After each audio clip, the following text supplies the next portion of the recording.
Balapan liar atau aksi kebut-kebutan di jalan raya Kota Ambon semakin diminimalisir dengan tindakan tegas aparat kepolisian. Selama ini, aksi para pengendara sepeda motor tersebut sangat meresahkan masyarakat. Biasanya mereka beraksi di sekitaran Jalan Patimura, Jalan Yan Pais, Jalan Ayepati, dan di beberapa ruas jalan lainnya di Kota Ambon.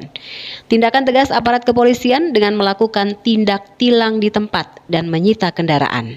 Sedikitnya 94 sepeda motor yang terlibat aksi balap liar diamankan di Mapolresta Pulau Ambon dan Pulau-Pulau Lease.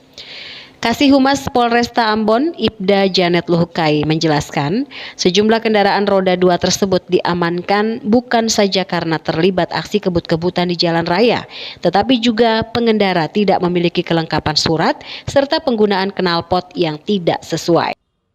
Untuk balap liar, saat ini Polresta Pulau Ambon dan Pulau-Pulau Lease bekerjasama dengan instansi terkait guna menindaklanjuti perintah dari pimpinan terkait dengan balap liar, yang saat ini Polresta sudah menjaring 94 kendaraan dengan termodifikasi, itu memakai knalpot brom, dan kemudian ada juga yang sudah terlibat dalam kategori grup balap liar. Geng motor sampai gitu. Sejauh ini sudah kami tilang dan sesuai dengan prosedur, sesuai dengan proses tilang yang ada.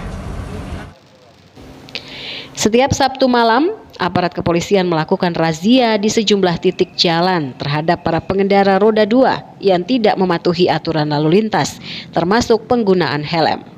Masyarakat pengendara diimbau tidak ugal-ugalan saat berkendara di jalan umum agar terhindar dari kecelakaan lalu lintas. Selain merugikan diri sendiri, juga merugikan pengendara lainnya. Christine Sipahelut Kurniawan melaporkan.